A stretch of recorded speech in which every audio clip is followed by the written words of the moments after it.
Boa noite a todos. Boa noite. Uma imensa alegria estar aqui entre corações, amigos, companheiros de jornada. Que possamos nesta noite abençoada encontrar as reflexões necessárias ao nosso coração, à nossa mente. Que possamos sair daqui muito melhores que aqui chegamos. Que possamos encontrar juntos, nesse estudo de hoje, a palavra que acolhe, a palavra que alenta, a palavra que nos auxilia a avançar na nossa senda evolutiva. E para hoje eu trouxe para começar, nós vamos falar um pouco de uma história muito conhecida por todos. E depois faremos reflexões acerca da fé raciocinada. Aquele seria talvez um dos dias mais marcantes na vida de Maria de Nazaré. Discípulo amado de seu filho, João Evangelista, havia acabado de trazer-lhe uma notícia não muito boa, muito dolorosa, por sinal. Vinha lhe comunicar a prisão de seu filho amado. Naquele momento em que Maria recebe essa notícia, o seu coração de mãe, apertado, se recolhe em prece, buscando no Pai Celestial os recursos e a força que precisava. Afinal de contas, seu filho amado não era aquele prometido? Não era aquele anunciado pelo anjo que teria uma missão de amor na terra? O pai amado não poderia desprezar essa missão. Haveria de interceder pelo seu filho amado. E Maria, então, se recolhe em prece, buscando as forças que necessitava para entender, compreender, mas acima de tudo, acreditando que aquela história teria um outro final. Afinal de contas, aquele filho amado, desde tenra idade, se destacava pela sua envergadura moral e espiritual. Em fazer o bem àqueles que estavam. Desde pequeno, se destacava, inclusive entre os doutores da lei, mostrando o seu conhecimento, tanto espiritual quanto intelectual. Maria, então, se recolhe em prece, e eis que, passado um tempo, João Evangelista procura novamente, trazendo novamente notícias não tão boas. Seu filho amado, que havia sido preso, agora acaba de ser encarcerado. E ainda, Maria, nesse clima de prece, nesse clima em buscar as forças necessárias, recorre novamente à prece, recorre ao Pai amado, buscando forças, elucidações, explicações para que pudesse o Pai interceder por aquele espírito missionário, por aquele que tanto havia feito pela humanidade, por aquele que tanto havia pregado o amor, com tanta humildade, com tanta sabedoria. Maria se recolhe em prece, ela tenta se aproximar, tenta, dentro da sua humildade, retirar o filho daquela situação, mas eis que ela nem é ouvida diante de toda a situação. Novamente, ela retorna ao seu lar, continua em prece, buscando sempre na prece a força e a reflexão necessária para que ela pudesse suportar aquele momento de angústia em que ela via o filho amado sendo tão injustiçado, sem poder fazer muita coisa. Mas ao final da noite, João Evangelista novamente adentra a sua casa simples e retorna ali com uma outra notícia, também não tão boa. Jesus agora havia sido acusado. Crime, fazer-se Deus, blasfêmia. Foi acusado pelo sacerdote. Neste mesmo momento, Pilatos, dividido entre a humanidade e os dispositivos da lei, resolve então encaminhar Jesus para Herodes, para que ele pudesse sentenciar. Maria não suportaria mais ficar em casa apenas. Eis que ela se cobre com seu manto simples e, amparada por Madalena, ela cruza a cidade e vai até o palácio de Herodes. Ali chegando, talvez ela se depare com a cena mais triste que uma mãe possa ver. Eis que ela vê Jesus ali, numa túnica rota, velha, suja. Em sua mão um pedaço de cana, como se fosse um bastão de rei. E sob seus olhos, uma coroa de espinho. Ela tenta se aproximar, quer curar as suas chagas, mas é impedida imediatamente pelos guardas. Ela olha aquela situação e vê o seu filho ali tão humilhado, numa túnica rota, escarnecida, mas tão grande, que somente os olhos da alma era capaz de enxergar a grandeza daquele espírito. Como diria Pilatos, eis aqui o homem. Como mais tarde, Emmanuel nos traz através de reflexão, mal sabia Pilatos a definição que dava para aquele espírito. Eis aqui o homem. Eis aqui o modelo. Eis aqui a figura que todos nós estamos julgados a ser. Que todos nós estamos condenados a ser. O modelo de Jesus. Naquele momento, então, Maria vê a situação do filho e ora novamente, buscando na prece novamente as forças que necessitava, os recursos que necessitava, sempre rogando ao Pai Maior e jamais esquecendo a visita daquele anjo, o qual lhe prometeu que seu filho teria uma grande missão, que teria um reino, que seria um rei, que teria uma grande missão de amor. Aquilo não condizia com o que Maria tinha de expectativa diante do anúncio do anjo. E ela ali se recolhe em prece novamente. Eis que então começa ali o cortejo e ela acompanha. Vê o seu filho ali carregando a cruz, né? Tenta novamente se aproximar, mas como todas as vezes é impedida pelos guardas, ela não pode se aproximar. Eis que nesse momento Jesus olha para ela com o olhar mais significativo que ela poderia ter tido do seu filho. Como quem olha para ela e diz, confie e ore. E assim ela permaneceu, na confiança de que tudo teria o final que precisaria ter. E na prece, buscando os recursos para que aquele coração materno pudesse suportar tudo aquilo que estava a vivenciar. E ali, no meio do cortejo, eis que recebe ali nos burburinhos da humanidade que haveria o pronunciamento sobre a sentença de Jesus. Pilatos iria se pronunciar. E então, descobre-se que a humanidade faria a escolha. Pela primeira vez, Maria sente um alívio em seu coração. Afinal de contas, a humanidade não iria trair o seu filho. Justo a humanidade a quem Jesus tanto fez, a quem Jesus tanto doou, quantas curas proferiu, quantas palavras de alento, de afeto e de amor ele deixou, a humanidade haveria de salvar o seu filho. A humanidade haveria de dar a ele a sentença de amor para que ele pudesse então consumar a missão que ele tinha na terra.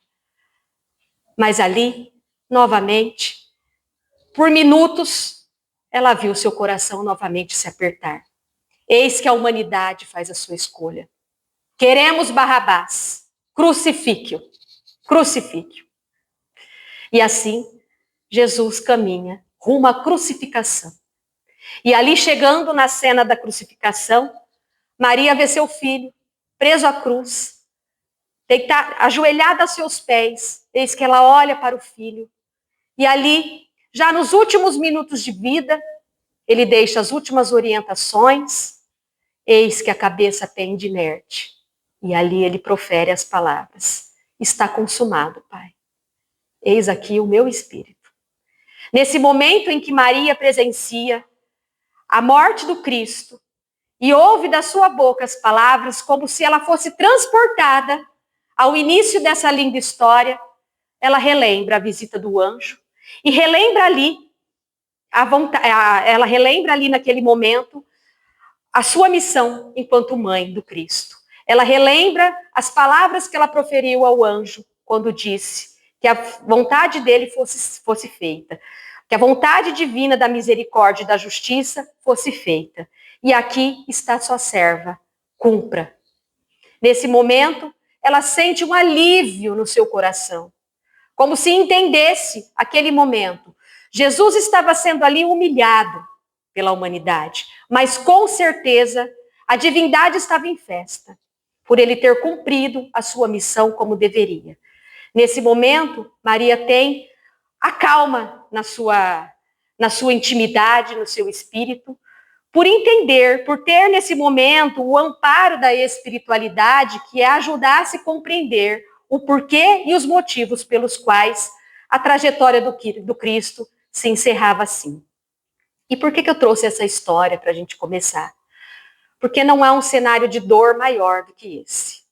Não há um cenário de dor maior do que uma mãe presenciar o sofrimento do filho, tão injustiçado como foi, sabendo da história do Cristo e de todos os propósitos, né, da exemplificação do Cristo na Terra, ela recorrer a todos os momentos na prece, né, nos trazendo aí a grande definição do conceito de fé raciocinada que o Espiritismo vem nos clarear, nos tirando daquela zona, daquele patamar da fé cega, nos fazendo entender que nem sempre as circunstâncias serão mudadas, mas que as circunstâncias serão usadas para nos modificar, para nos mudar. E isso é que o Espiritismo vem nos trazer quando nos traz a fé raciocinada. Durante toda essa trajetória, nesse cenário de dor, de luta e de amor de uma mãe por um filho, a gente consegue perceber que por maior que fosse o desespero, ela busca sempre na prece o recomeço, ela busca sempre na prece a força que ela necessitava. Jesus, no momento em que ele não pôde falar com palavras, ele olha para a mãe e pede para ela com um simples olhar, mas o olhar mais terno, mais genuíno e mais significativo que ela podia ter, pedindo para que ela orasse e confiasse, porque o que precisava acontecer, iria acontecer. O final da história não era o que Maria desejava, mas era aquilo que precisava acontecer. E durante essa trajetória de buscar na prece as forças necessárias e o entendimento, ela foi sendo abastecida. A fé raciocinada foi sendo alimentada para que Maria pudesse suportar sem revolta e buscasse na fé a resignação necessária. E assim somos nós. O exemplo que o Cristo nos deixa diante do sofrimento nos mostra que por maior que seja o sofrimento do qual nós estamos passando, o dele ainda foi pior. Porque além de todo o sofrimento, ele foi injustiçado, incompreendido, diante de um amor que ele veio pregar através dos seus exemplos. E temos que buscar essa força, esse raciocínio, para que a gente possa entender e compreender a nossa trajetória e os motivos pelos quais muitas vezes nós precisamos passar por situações não desejadas, por situações difíceis. E aí são as reflexões que nós trouxemos aqui. No livro Consolador, na pergunta 354, nós temos lá: poder-se-á definir o que é ter fé? Ter fé é guardar no coração a luminosa certeza em Deus. Certeza que ultrapassou o âmbito da crença religiosa, fazendo o coração repousar numa energia constante de realização divina da personalidade. Conseguir a fé é alcançar a possibilidade de não mais dizer eu creio, mas afirmar eu sei. E é esse nível de fé que nós precisamos encontrar. E o Espiritismo nos auxilia nesse sentido. E esse sentido de entender que eu sei, eu preciso me situar exatamente onde eu devo estar. Espírito em busca de evolução. Porque ao virar a chave e olhar com os olhos do espírito, com os olhos da alma, as coisas se descortinam e nos traz recursos para o espírito e para a alma para que a gente possa suportar toda e qualquer situação, por pior que seja em nossa vida. Precisamos nos amparar nas leis divinas para que a gente possa se situar de fato como espírito na busca de evolução. Dentre elas, a que a gente mais precisa se apegar, a lei de causa e efeito. Compreender que toda semente lançada será colhida. Que muitas das vezes vamos olhar à nossa volta e incompreender as colheitas que estamos fazendo por não ser tão boas, por não ser tão benéficas, e falar, mas o que eu fiz de mal nessa vida, talvez nessa, já tenhamos despertado para muitos acertos, mas não temos ideia do que já semeamos lá para trás. E a colheita é necessária. Então, virar a chave e olhar com esses olhos da alma nos auxilia em todos os momentos que nós estivermos passando por provação, por aflição, a ter essa compreensão que nos auxilia a resignar, que nos auxilia a não revoltar, que nos auxilia, como Maria, a encontrar os subsídios necessários, recursos necessários para dar a paz ao espírito e a tranquilidade à alma. A prece é o recurso fundamental, porque através da prece a gente vai buscando essa sintonia. Através da prece a gente vai alimentando o nosso espírito e encontrando clareza e caminhos que precisam ser percorridos para a evolução da alma. No livro Pensamento e Vida, no capítulo 6, Emmanuel diz: a fé não encontra definição no vocabulário vulgar. É força que nasce com a própria alma. Certeza instintiva na sabedoria de Deus, que é a sabedoria da própria vida. Palpita em todos os seres, vibra em todas as coisas. Mostra-se no cristal fraturado que se recompõe, humilde, e revela-se na árvore decepada que se refaz gradativamente, entregando-se às leis de renovação que abarcam a natureza. E nós, muitas vezes, diante da nossa cegueira e da nossa pequenez, nós não conseguimos encontrar as respostas divinas ao nosso redor. Deus fala conosco em toda a sua criação, em toda a sua obra. Aqui na definição de fé, ele nos traz o exemplo da árvore, que ao ser decepada, ela renasce. As folhas se renovam.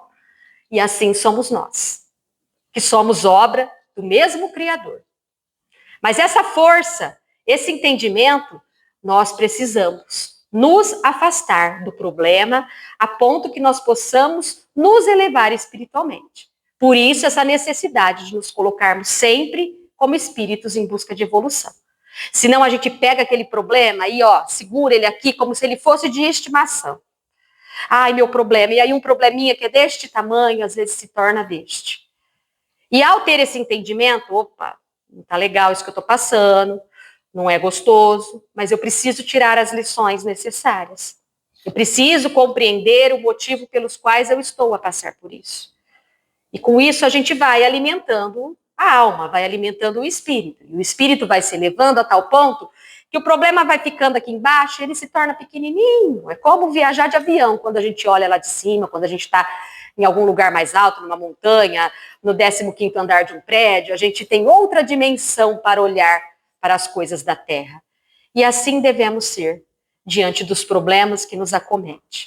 Porque senão a gente pega aquele problema como uma estimação para a gente. Aí a gente fica alimentando, adubando ele. E ao invés dele diminuir, ele só vai crescer. Alimento esse que nós mesmos, muitas vezes, é que injetamos naquele problema, fazendo dele muito maior do que ele realmente é. E pensemos sempre na história do Cristo. Pensemos sempre nessa mãe, em Maria de Nazaré, em tudo que ela passou e aonde ela buscou as forças e o recurso necessário para entender e compreender toda aquela dor e toda aquela angústia. Santo Agostinho, no capítulo 5 do Evangelho segundo o Espiritismo, nos traz ali: a fé é o remédio seguro do sofrimento. Mostra sempre os horizontes do infinito, diante dos quais se esvaem aos poucos dias brumosos do presente. Não nos perguntei, portanto, qual o remédio para curar tal úlcera ou tal chaga, para tal tentação ou prova. Lembrai-vos que aquele que crê é forte pelo remédio da fé. E aquele que duvida um instante da sua eficácia é imediatamente punido, porque logo sente as pungentivas angústias da aflição. Então, o equilíbrio é tudo. A mesma facilidade que a gente tem para se deslocar para as zonas inferiores, que é o famoso e se. A gente fica assim, e se? E se acontecer? E se não? E se não sei o quê? A gente vai embora. Começa a sentir coisas não muito gostosas de sentir. A pensar em coisas não tão boas de pensar. Mas a gente tem mais facilidade para o e se do que se conectar com as coisas positivas. Só que o mecanismo é o mesmo. E aquilo que eu alimentar é o que eu vou ter na minha intimidade. À medida que eu deixo a minha fé desequilibrar, que eu não alimento a minha fé, eu sou automaticamente punido. Por quê? Pela minha própria consciência. que me carrega exatamente para as zonas inferiores, fazendo eu aumentar ainda mais aquele problema, fazendo eu ter uma dimensão trevosa daquele problema, que às vezes nem é tudo isso. Mas todas as vezes que a gente se pegar em situações como essa, é a hora que nós temos que nos retomar. Não quero pensar isso. Não quero sentir isso que eu estou sentindo. Eu preciso ser equilibrado o suficiente para dominar aquilo que sai do meu sentimento e do meu pensamento. É a hora da prece. É a hora de ouvir uma música edificante. É a hora de ler uma mensagem. Essas mensagens que a gente recebe na casa espírita é santo remédio. Todas as vezes que a gente pega uma mensagem dessa, tem sempre uma palavra, uma frase ou uma mensagem inteira para a gente. E a gente fala assim, nossa, parece que foi escrito para mim. E foi para nós todos, porque é remédio santo.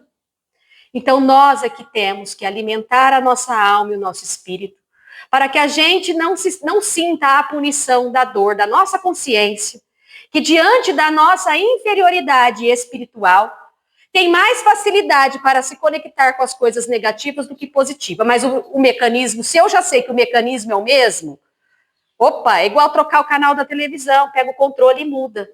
Vamos tentar fazer o contrário. É fácil? De jeito nenhum. Por isso estamos aqui. Por isso temos essa doutrina maravilhosa que nos ampara. Por isso temos o Evangelho, por isso temos o Livro dos Espíritos. Por isso precisamos entender as leis divinas. Porque é só através do entendimento que nós mudaremos os nossos sentimentos e, consequentemente, as nossas ações. E isso, para nós ainda hoje, espíritos imperfeitos, é um exercício. E precisamos exercitar. A ponto de que esses exercícios se tornem naturais ao longo da nossa trajetória. Mas o Evangelho vem nos auxiliar exatamente nesse sentido. E por isso ele é consolador. Ele consola a nossa dor. Por isso ele é o Evangelho consolador. Porque ele vem nos auxiliar a lidar com a dor. Nossa, parece que espírita gosta de sofrer. Não. Ninguém gosta de sofrer. O espiritismo apenas nos dá uma dimensão diferente a respeito da dor. É o bem sofrer e o mal sofrer. Ele nos ensina o bem sofrer. A entender, porque ninguém vai estar longe dos sofrimentos, das aflições. Todos nós temos as nossas a passar. Todos nós temos as nossas provações.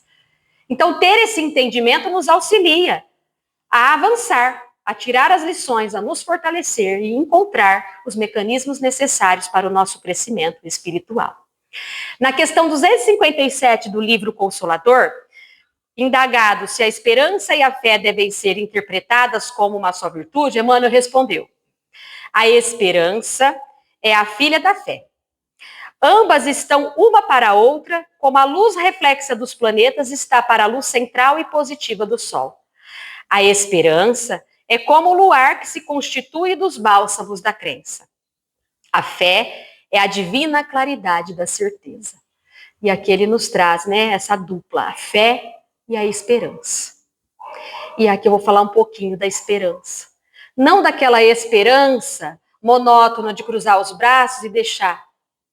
É a esperança do verbo esperançar, como diz um grande filósofo Cortella, que é da minha área da educação, mas que também é muito conhecido por todos, que nos traz reflexões belíssimas. Esperança do verbo esperançar. A esperança de ter a certeza num futuro, mas que para chegar a esse futuro e a esse objetivo, você precisa levantar, você precisa caminhar, você precisa fazer. E é nesse sentido que Emmanuel nos traz a fé junto com a esperança. Todos nós temos um objetivo a alcançar, ser um espírito perfeito.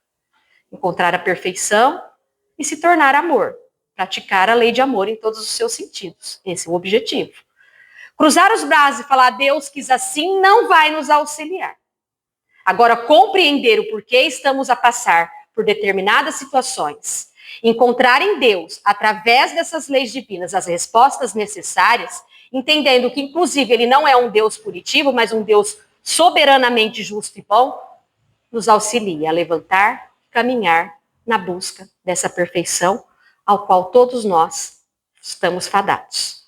Então, esperança do verbo esperançar, de buscar, de reformar, de refazer, de recomeçar, de buscar sempre as reflexões necessárias para o próprio crescimento. Chico Xavier, em uma entrevista, diz: uma simples folha de uma árvore, quando vista com os olhos da fé, é mais sublime que uma página da obra de Shakespeare. E aqui ele nos traz, né, uma reflexão muito poética, mas muito profunda, nos mostrando a necessidade desse olhar que nós precisamos ter à nossa volta.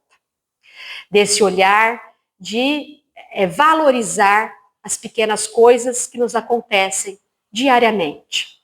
De valorizar pequenas situações que são presentes em nossa vida e que muitas vezes nós, diante da correria e da amargura, das aflições que a vida às vezes nos acomete, ficamos impedidos de enxergar. Aqui ele cita uma folha de uma árvore. Quando olhada com sublimidade, você olhar e saber que aquilo é obra de Deus. Que homem nenhum criou, foi Deus, está dentro da criação, do Criador maior, o mesmo que me criou, que te criou e criou toda essa obra à nossa volta. Isso nos faz nos conectar como filhos desse Criador, nos conectar buscando inclusive forças em tudo isso que está à nossa volta, no ar que respiramos, na água, na folha da árvore, nos frutos, nos animais. Porque quanto mais nós praticarmos essa conexão com as coisas divinas, com as coisas do Pai, mais abastecida fica a nossa fé. Porque o nosso horizonte se amplia, a nossa visão diante da obra se amplia. O nosso dever e o nosso respeito com a obra do Criador também se amplia. E isso abastece a nossa fé. Paulo de Tarso, mas o justo viverá pela fé. Paulo, Romanos 1,17. Emmanuel, no capítulo 23 do livro Caminho, Verdade e Vida, comenta sobre esse trecho. Paulo de Tarso queria dizer que o justo será sempre fiel, viverá de modo invariável na verdadeira fidelidade ao Pai que estás nos céus. E aí ele nos traz uma reflexão. Os dias são ridentes e tranquilos? Tenhamos boa memória e não desdenhemos a moderação. São escuros e tristes? Confiemos em Deus, sem cuja permissão a tempestade não desabaria. Veio o abandono do mundo? O Pai jamais nos abandona. Chegaram as enfermidades, os desenganos, a ingratidão e a morte? Eles são todos bons amigos, por trazerem até nós a oportunidade de sermos justos, de vivermos pela fé, segundo as disposições sagradas do cristianismo. E aqui eu falo que Emmanuel arremata, quando ele nos traz as aflições e os momentos difíceis como bons amigos, nos auxiliando a ter essa visão diferente diante das dificuldades da vida, nos auxiliando a ter essa compreensão de que nós precisamos evoluir. E que se essa evolução só se dará através das provas. É como a prova da escola. Você precisa tirar 10 para passar de ano. Você precisa tirar nota. E as questões que você errou, você vai ter que refazer. Assim somos nós na nossa trajetória. Assim somos nós diante da dificuldade, das aflições. Assim somos nós diante dos momentos difíceis que precisamos passar. Mas ter essa visão e esse olhar diante da dificuldade nos auxilia a não lamentar tanto, a não reclamar tanto, a não resmungar tanto. Porque o pranto e o ranger de dente é proporcional a esse entendimento e a esse esforço que nós fazemos diante das situações difíceis que nós teremos que passar. Então, são todos bons amigos. As aflições são pedagógicas, porque nos auxiliam a ter esse entendimento, a exercitar essa fé, a colocar em prática essa fé raciocinada, a colocar em prática essa fé embasada nas leis divinas, que já já nós vamos conhecer quais são elas. Porque nos conectar com as leis divinas nos faz, de fato, nos tornar espírito em busca de evolução. E só assim nós abasteceremos essa fé raciocinada. Essa fé que movimenta os nossos passos à frente na nossa evolução. Essa fé que nos auxilia a entender e compreender Essa fé que nos auxilia a evoluir, a reformar-se, a buscar, nas situações difíceis, todos os recursos que precisamos para a nossa melhora, porque é exatamente no momento difícil que nós reconhecemos onde estão as nossas fragilidades. É exatamente no momento que nós estamos passando por determinada situação que nós conseguimos enxergar onde está exatamente a nossa fragilidade, o nosso defeito. É falta de paciência, é intolerância, é falta de fé. A gente consegue definir exatamente onde é que precisa ser melhorado. Isso é autoconhecimento, que Santo Agostinho também nos ensina muito bem. Mas só autoconhecer e entender onde estão as nossas fragilidades não é o suficiente. Entendi, compreendi, eu preciso me esforçar para dar um passo à frente. E por isso a gente vai sendo diariamente, de tempo em tempo, sendo colocados à prova, para que a gente possa exercitar exatamente aquilo que precisa ser exercitado. No capítulo 19 do Evangelho segundo o Espiritismo, nós temos ali a fé move montanhas. E Kardec nos diz, fé inabalável é só a que pode encarar de frente a razão em todas as épocas da humanidade. A fé raciocinada precisa da razão. Ela é a nossa porta de entrada para que a gente possa refletir diante dos ensinamentos, para que essas reflexões cheguem à nossa intimidade, ao nosso sentimento, para que então a gente possa mudar a nossa conduta, as nossas ações, a nossa maneira de conduzir e agir. E essa fé inabalável, como diz Kardec, ela pode ser exercitada e encarar toda e qualquer situação em qualquer época da humanidade. Porque ela é abastecida de argumentos coerentes e coesos, construídos de acordo com aquilo que nós somos capazes de entender e compreender. Ela não é cega. Não é aquela fé que fala ajoelhe que o problema vai dissolver. Como Maria nos deixa aqui o grande exemplo. Que por mais que tenham sido as suas orações, as suas inúmeras orações, de um coração de mãe, que é puro amor e sinceridade diante de um filho, que é o amor mais próximo daquilo que nós podemos entender do Cristo, que mesmo diante de toda a oração, ela encontrou ali os recursos para abastecer a sua angústia.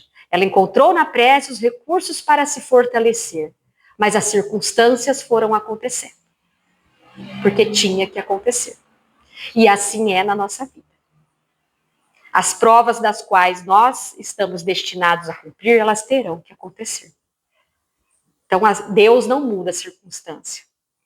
Ele usa as circunstâncias para nos mudar. E cabe a nós esse esforço. A cada um de nós. Mudar essa nossa relação com as aflições das quais tenhamos que passar. Mudar a nossa relação no verdadeiro sentido de fé. Trazendo para a nossa vivência, para a nossa convivência, a nossa exemplificação, a fé raciocinada. E aí nós falamos muito aqui sobre as leis divinas, e a fé raciocinada precisa estar amparada, primeiramente nos fundamentos da doutrina, que é Deus, a imortalidade da alma, a pluralidade das existências ou a reencarnação, a comunicabilidade dos espíritos ou a mediunidade e a pluralidade dos mundos habitados. E pensar sobre as leis divinas, que o Livro dos Espíritos nos traz ali muito bem explicado, para que a gente possa se entender e compreender verdadeiramente como espírito na busca da evolução. É a lei de adoração, a lei de trabalho, a lei de reprodução, a lei de conservação, de destruição, de sociedade, a lei de igualdade, de liberdade, a lei do progresso e a lei de justiça, amor e caridade. Que inclusive está, muito bem explicada ao longo do Evangelho, segundo o Espiritismo. Porque é aquela que vai nos elevar, que vai nos sublimar, que é a lei de amor, justiça e caridade. E pensemos um pouco a respeito da justiça que o Evangelho nos traz. Que nós, muitas vezes, diante da nossa imperfeição, confundimos ser justos com ser justiceiro. E essa justiça que o Evangelho nos traz e que o Evangelho nos ensina e que Cristo tão bem exemplificou, ela foge do justiceiro. É você desejar ao outro aquilo que você quer para você. Ainda que o outro seja o pior bandido. Ainda que o outro seja o pior criminoso. Não deseje que corte a cabeça dele e corte as pernas. É isso que você quer para você. Então, ser justo demanda esse amor. E por isso ela está junto com amor, justiça e caridade.